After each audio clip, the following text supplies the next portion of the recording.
Welcome to the God is Not an Asshole podcast. If you are one of the many people done with religious dogmatism, hang on. You might sense transcendence, but your church or other faith community never seem to get off the ground. You realize that honoring your conscience means more than fitting in and keeping hard-to-explain rules?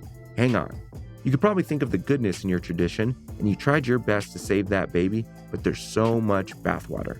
Join your hosts, David Norman Moore Jr. in California and Carrie Connolly in New Jersey, who are collaborating to bring on guests who have found life on the other side of fundamentalism. Guests with stories of how they have liberated themselves from beliefs that divide us from each other. None of our guests' narratives are identical, but we hope you'll find something in common with each of them. We invite you to experience our common bond as we all inspire even more of us to embrace the true self.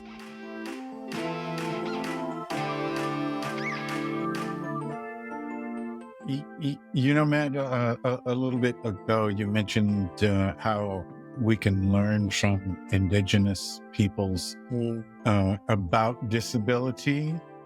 And I would just qualify that and say indigenous communities that have not been Christianized.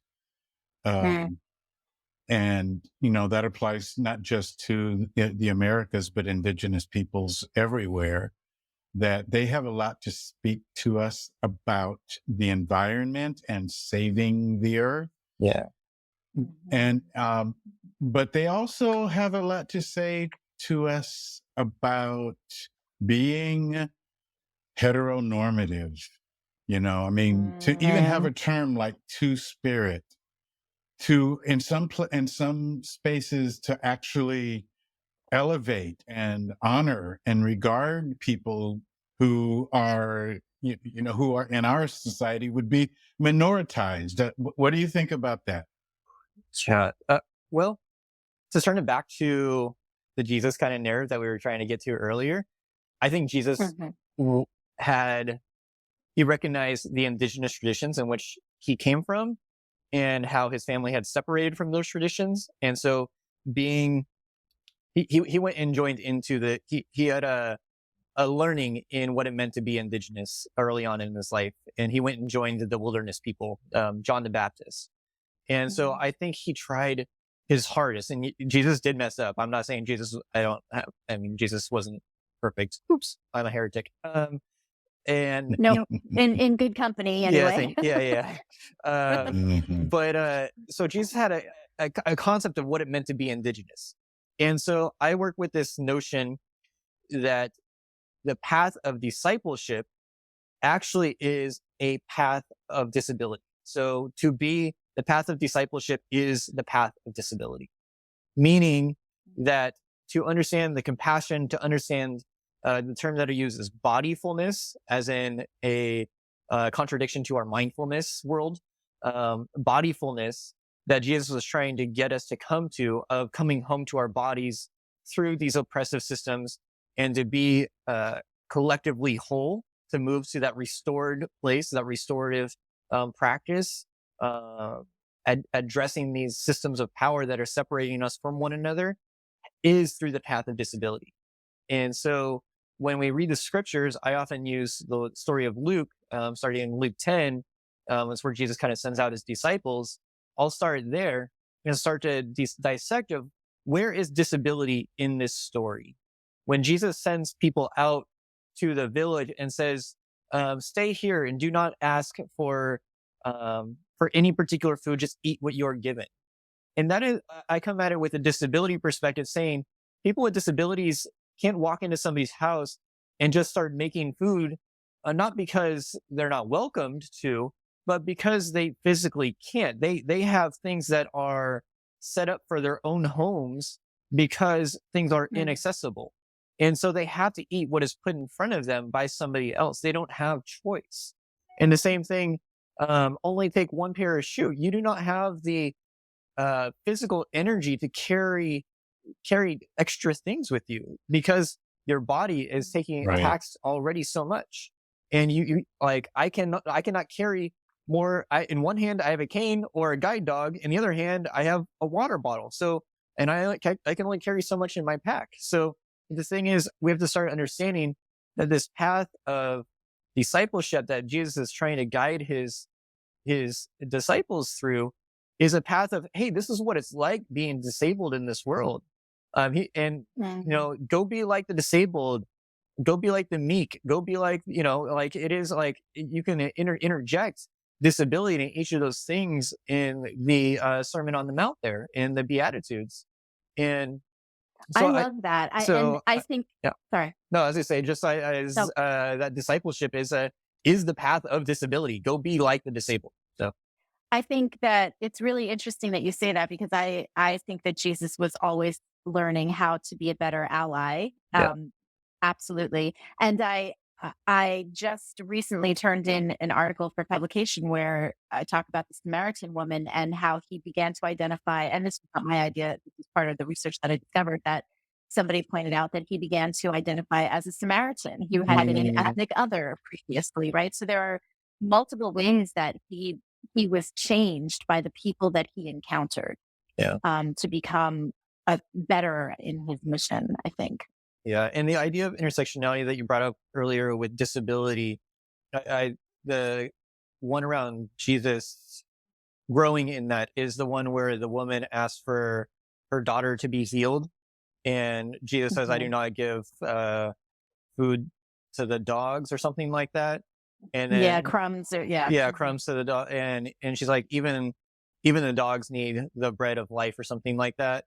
And then he says, "Woman, go be healed," or "Your child is already healed," or something like that. I don't know. I'm not good at memorizing exact scriptures. So, but in that, the woman corrects Jesus in not savagizing. Yes. Like Jesus savagized her child. Like that, savagized meaning turned the child into an animal-like figure. It was ethnocentric. It was. And we don't often like to talk about that because Jesus has to be perfect. But that was a form of decolonization for Jesus in that moment. And the mom's love was granted at that moment because Jesus' eyes were opened. Sorry, I'm using kind of a blind metaphor there, but like to see that there was like, whoa, this person knows more than I do and is pointing me towards a greater aspect of love. And so that savage likeness happens in our modern society. Something called the mercy murder, and then all the way going back to the 1800s, 1860s, where I really Nell Irving Painter talks about it in this way, in the sense there was a great opportunity in the 1860s where indigenous people, Black people, women in general, and people with disabilities were all under an intersectional banner of dehumanized, because women just in general were seen as second-class humans because of their emotional state. They were erratic. They were called animal-like because of their irrationality. All those tropes that are used that we still hear to this day. They were dehumanized and not allowed to vote because they couldn't be seen as a intellectual and rational. All those different types of things. So they were animalized, just like people. They couldn't be featured among the masters in Rolling Stone. Yes. Exactly. Yeah. Because, our minds just can't philosophize. And so they're animalized, just like indigenous people, just like Black people, just like, any other body that has been othered, just like people with disabilities, which is the foundation of eugenics, which is the foundation of genocide, which happened just 2 decades after that, where Christian nonprofits, Christian churches started the practice of eugenics.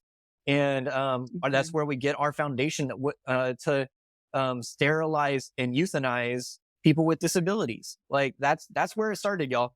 So, well, not started, because genocide was happening way before that, but like genocide of indigenous people all around the earth. But with as far as when we talk about our eugenics program.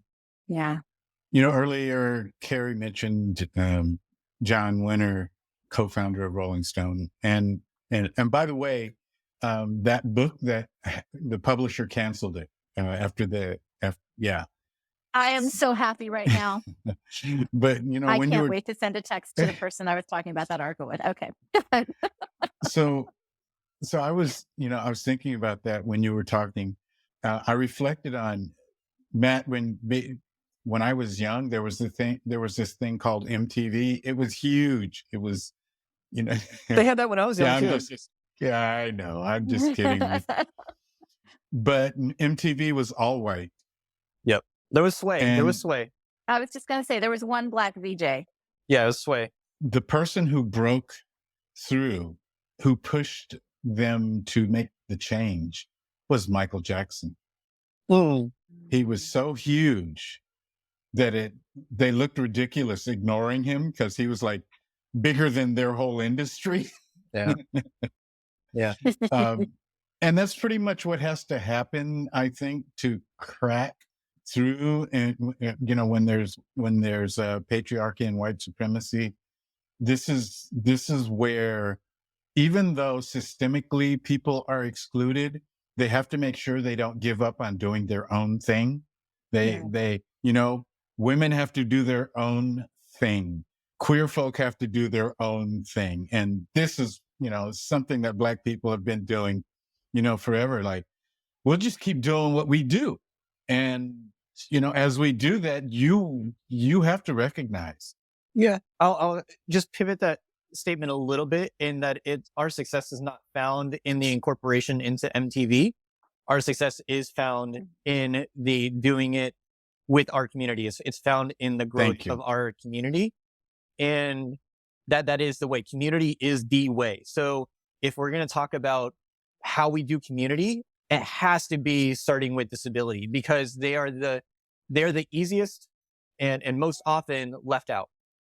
Because people don't know what to do with it. People are so scared about the disability conversation, and so scared even when they do their, social justice call outs of like, I support the Black and Indigenous and BIPOC community and the trans and LGBT community. They never say disability.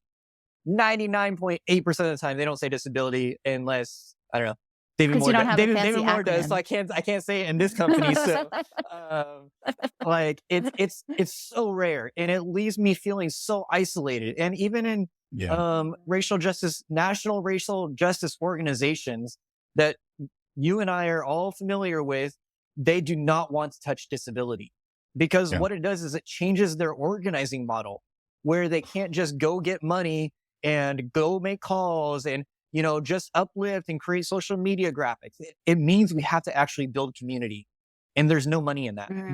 There's nobody wants to fund that, because that's where our power is, and two, it takes time, and three, you can't measure heart growth. That's the thing, So it's out of that system of objectivity again, that Paulo Freire. It's our subjective experience, and that cannot be measured. So on a much more philosophical, existential level, I also wonder, and not to discount anything that you just said, I am 100% aligned with that. And I also wonder if there's an existential fear that we all have that unless we, die a tragic sudden death, there will be a time when all of us will be disabled at some point. Yep. And so people run from that as much as they can. Yep. Mm-hmm. Yep. We don't want to face that I have to give you props. You recognize me for not being among the people in religious community who are, committed to ableism. But a lot of that is because of the influence of people like yourself in my life. So I have to give credit to you. Our friend Jacob Lesnar Buxton, who is just a badass, he don't care what anybody think. This has been helpful over the years. There's a part in which people with disabilities aren't really able to put people's feet to the fire. There's not a mass movement for us. So there's not we can't create that Michael Jackson moment. And so community is our only way. It is the only way we will survive. And one, as people with disabilities, but I'm also saying that as an existential thing. So if we are to actually find the way to move forward, it's going to have to be through disability, in an incorporation of understanding how race intersects with disability, how gender intersects with disability, how sexuality intersects with disability, how class intersects with disability. And we're going to have to start to reshape our ideas of community development around disability, and the way we do community and be community. And that gets into our ideas of mutual aid. That gets into our ideas of abolition. There's a beautiful book called Decarcerating Disability that I just said. It really gives us an abolitionist perspective of how the state we live in, the government, the society we live in, is created around incarcerating the disabled body or keeping it incarcerated, whether it's in the system or outside of the system.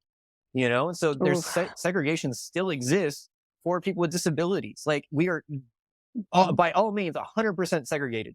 And whether it's in schools or communities or nonprofits or places you can go in society or where you can drink and how you can drink, like it's bad, and yeah, it's very Is there a unequal. point? Here's a rough question. Is there a point where that segregation can benefit is better for those communities so that they get what they need? And here's where I'm taking that from is the idea of, I know that sometimes so-called diverse spaces are great for white people, but not great for, the BIPOC community. So can you speak a little bit to that? Yeah. William Barity, who famous reparationist that I follow, he's out of North Carolina, really challenges the idea of integration in the sense, what was the point of integration? To integrate into a dominant society of whiteness where all these values were not aligned like with ours. And he's like, he kind of, I wouldn't say he stands for this, but I'm not sure how bold position he takes on it, but he does question it of like, no, we need our separateness. But what we need is the freedom to be empowered in that separateness and have the same opportunity within that separateness to create to show the world how powerful we are and how our values are completely in not alignment with this dominant system and how there is another way of living. And so we need to be able to have our Greenwood, we need to be able to have our community outside of Tulsa without it being attacked and fire-bombed and that kind of thing. Yeah. What? Really? Yes. Well, yeah, there are small communities, houses, apartment communities where people with disabilities have that opportunity. But there are, if you go and look for federal business grants for people with disabilities, there are none. If you look for disability leadership seminars or disability leadership, disability scholarships, there are none. If you look for disability diversity hires, there are none. If you look for disability welcoming organizations or committees or small groups within the community to pass an association, there are none. And so there are no ways where disabled wealth has been able to be held or to be gathered around. And so it's not supported. And just like after the Civil War, the Freedmen's Bureau was created by Lincoln and later ended by the asshole after him, Andrew Johnson. And the Freedmen's Bureau was ended, but the Freedmen's Bureau created the bank where ex-enslaved people could hold their money. And so we don't have that. I mean, yes, we have banks where I can go put money in, but we don't have institutions that can hold our wealth. I am limited to holding $2,000 of an asset. That's it. Because it's like social services. I cannot have over $2,000 in my name. And so that's going to perpetuate the cycle of poverty, no matter who you are in this world. Like you can't even pay a month's rent with $2,000 these days, And so the ability to actually have sustainability or maneuverability in society, it's just going to keep us down in these little small areas and institutionalized. Yeah. You made me think of Adi Barkan. Adi Barkan. Yeah. Who lives here basically. And, he has ALS and he's been fighting for disability health care forever. And, led a movement where they went into the Capitol building, all these folks in wheelchairs and, all kinds of supports to talk to Congress people who really before that, they were basically invisible. And so in some way, people with disability have to de-invisibilize themselves And it would help if allies would contribute to that. And in that case, there were people who were allies, and there are allies. How do we recruit allies for this? We have to come home to our bodies. Like if we talk Mm. about practices of embodiment, which is kind of becoming more popular these days, those practices need to be rooted in and led by people with disabilities. Like if we're trying to have, BIPOC leaders teach us about race, if we're talking about Mm. embodiment, we need to have people with disabilities doing that because they Thank you. know what it means to come home to the body. And I wake up every day and advocate for myself and my beauty, and wake up and find myself as a beautiful aspect in this world, and advocate for myself in that way. And I need others to do the same thing. And Yeah. I know where this is the God is not an asshole podcast. So I want to turn a little bit to the church perspective, but I hope people can kind of translate it to our community building in general, because the church is supposed to be a small microcosm of the greater. We're supposed to be this liberatory imagination of what the world could be if they were to live in this idea of community. Mm. And so if we were to really understand the church as not this like four walls in a building, but also that concept of the four walls in a building, what restrictions are in the way when we think about the way church is held, the way, are there stairs going into your church? When you ask for scripture readings, are you reading out of the text? Is there a Braille one? Is there what are you asking visually of people?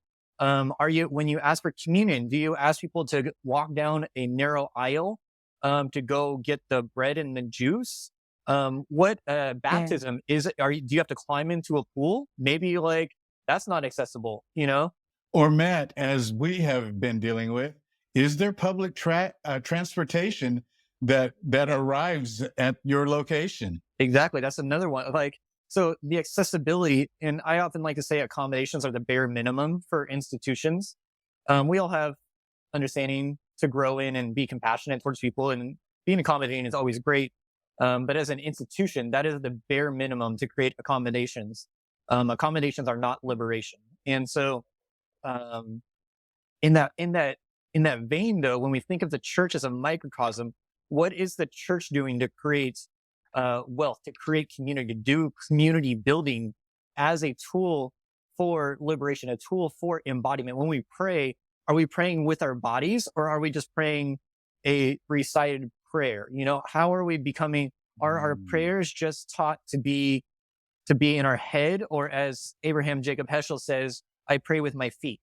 And I understand the ableist aspect with that of walking, and not everybody can walk. So, but that idea of an embodied way of prayer, not everybody prays or meditates or is mindful. That doesn't work for everybody. So there's an ableist aspect in contemplative practices as well too, in the idea of moving meditation, where you are walking or surfing or just rolling on a bike and just feeling the wind against your face and the sun just hitting you, or sitting in the rain on a bench, just how that grounds you in your body, or the idea of walking and the rhythm in which you're walking and how it's going to your heartbeat and how that aligns you with who you are as a human. That meditation is what grounds you in this world. And so the idea of bodyful practice, bodyfulness, it is something that brings us back home. And when we do that and we recognize what keeps us from our own bodies, keeps us from our friends' bodies, and keeps us from our neighbors' bodies, and keeps us from seeing ourselves in our neighbor, and the image of God in me, recognizing the image of God in you. And so when we come home to you, we recognize the systems and the things that keep each of us from one another, from being whole community. So I really try to come at it from this church perspective, but the church is this greater metaphor of what we're trying to build here in the world. Even in church, the idea that there are often stairs that lead to the podium or the pulpit, right? Yeah, disabled people can't teach. Which is just there's no way for your voice to be uplifted, or so that's really important. But and then the other, what you just said about coming home to our bodies and then coming home to our bodies of others, It's interesting. I just was paying attention to my body and it had a reaction there because the conversation around my body is so very often about ownership. Yep. Who owns my body as a woman, Mm. Yep. in society? Who gets to decide what I do with it or what happens to it, how it's legislated, Yeah. all of that. And I think there's some similarity with the quote disabled body, right, or the Yep. differently abled body. Yep. Um, That's the about who intersection with gets to the decide. intersection with gender There there, you go. because they have a choice over our body, so there's something that we can relate to with one Mhm. another about that. So Yeah, we're kind of 100%. running out of time, but I want to just go back one more time to, the quote unquote MTV moment and the compelling Michael Jackson compelling change in policy. Perhaps here we are looking at the 50th anniversary of hip hop. That might be the biggest example of people doing their own thing in their community and demanding you look at what we're doing and its importance and validity, its relevance. But then there is the irony, Matt and Carrie. There's the irony Thank you. of, especially in earlier hip hop, the ableism and the misogyny. It's Um, still there, brother. yeah, yeah. So talk about that. Well, I just want to, I love hip hop. I'm a student of hip hop. It does something to my spirit. So it's sad. That's what just came over me. It's sad. Uh, Hip hop is beautiful. As you mentioned in previous time, David, that hip hop, it comes out of exilement. So they understand that they get that. But even in the form of in exile, you start to find your own ways of having domination and to maintain your sense of self as a form of coping. And so I think it's kind of like the Willie Lynch theory a little bit, in a sense of like, just to summarize that theory, it's like the crabs in a bucket kind of thing of like somebody tries to get out, but the crabs at the bottom are always going to pull the one trying to get out instead of letting somebody get liberated. And so it's kind of like, I have to feel good about myself by putting somebody else down kind of thing, that kind of mentality. Hmm. And it's a separation from their body, which is a coping mechanism. I get it. Like the fight or flight and the getting back to the parasympathetic state is what our bodies naturally want to do. And the way we make sense of that is to to disassociate from our bodies and from each other. And so part of me, like, I have the compassion, and I still believe hip hop is a voice and a spirit and so beautiful. And I love when disability is brought into hip hop, like by Leroy Moore, or one of the more famous ones is Brother Ali, who I quoted earlier today. He famously says, I kind of took this a long while ago, but he says, "I'm blind in the eyes, but I see with my heart, and all y'all look exactly the same: Yeah. fear, faith, compassion, and pain." And there's a part of the human experience that when we step into disability, we will all resonate with. And I think hip hop is just getting there, and it's really beautiful. There's people like Talib Kweli that are really stepping into that. Erykah Badu has been doing that for a long time. Lauryn Hill has been doing that for a long time. So, there's women MCs that have been doing it for days, like MC Light. I'd even put Beyonce in that category.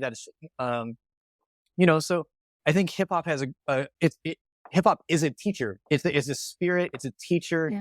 It's a voice. It's a culture. It's a way of being. It's not just rapping. It's the MC. It's the graffiti. It's the breakdance. It's the beats. It's the breaking the status quo. It's the organic intellectuals. It's the way of going against the systems of power and creating alternative new ways. And something that I resonate with, that is part of hip hop culture as a disabled person, is making a way out of no way. And I think that's something that we can all learn from in society, from hip hop and disability. So I was in a class before we end and we find out how people can find your work and connect with you. But I was in a class called The Theological Ethics of James Cone. And any of my friends who are listening, they know exactly where I'm going with this, because this has been a thing I've been obsessed with ever since. Because in that class, we were having a conversation around hip hop, and somebody brought up this idea of sacred profanity. And I cannot remember. I cannot remember like who it came from, what the source was, or anything. So if anybody out there in the world knows, please help me find it.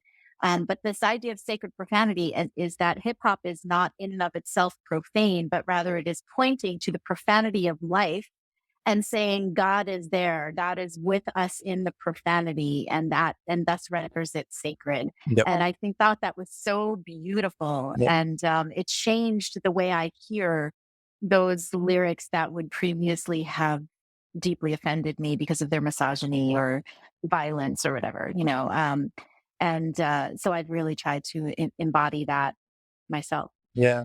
And I think just to connect it back to disability too, like people find disability profane, and that's why they run from it. They get so uncomfortable when I bring up disability, or even in the presence of somebody disabled, which is why people with disabilities feel like they have to hide themselves, like you have to minimize your presence, you have to make sure you're not seen, because disability is seen as profane to people. And people run from the profane because, that's the thing that cannot be mentioned. It's just rooted in white supremacy and this staunchiness, this like, again, objectivity, going back to Paulo Freire from the beginning. And, we have a lot to heal and need people to ask the restorative question of what is the next greatest step of healing. I love it. So how can people find your work and connect with you? Yeah. I got a website called changemakermatt.com. I'm on the Instagrams and the Facebooks and all the socials, the Twitters. Actually, it's not called Twitter anymore, huh? And it's I don't even know what it's called. Matt, and I think it's called X or something. Anyways, whatever. Okay. So, that tool. And awesome. Let's see, I have a podcast coming out. Actually, it's already out. It's called The Changemaker Podcast by Matthew Lowe. And it's on the Apples and I'm not sure if it's on Spotify. I'd have to check that, but it's on Amazon Music and stuff. It's going to be relaunched, is what I was trying to get to, in the next couple of months here. So I have a stockpile of some episodes. Your boy David Moore's on there, and I got some cool people on there, just interviewing change makers about what it means to make change in this world, and that Mahatma Gandhi quote, "Be the change you want to see." Just kind of the leadership tools of people out there making social change, because we don't have enough of that, of highlighting leaders and the tips and tricks of how we actually make change. There's a lot of people of like how we do it in business or life, or doing life coaching and stuff like that, but how do we do that in social change? So just love it. Love connecting people and empowering them and making social change and social impact, and starting a social impact business platform. So people interested in doing business and along with social change and impact, let's connect. Disability, healing men, race, reparations. Let's go. Hey, dude, we didn't even get stuff. to that, and that's your thing. I know, right? Hey, part two.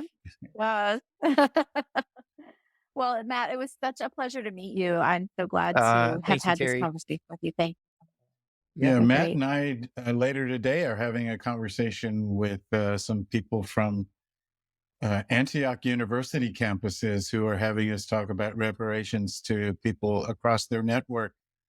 Amazing. Yeah, so again, for me, my work starts with the church with that, because they're the ones that was the first excuse for enslavement on this land, the first excuse for genocide. So just that little tidbit, but that's a whole other episode. As Dr. Dre says, to the next episode. Yes. All right, guys. Right. Thank with you that so bit much. Of medical advice, Peace. We'll sign off. Thank you so much for being here today. We are people who have left behind performance-based religion and the shame that comes with it. Maybe you have a personal liberation story to tell, and we want to know about it. Please contact us on Twitter at GodIsNotAnAsshole or text 805-703-8393, because the world needs to know that God is not an asshole.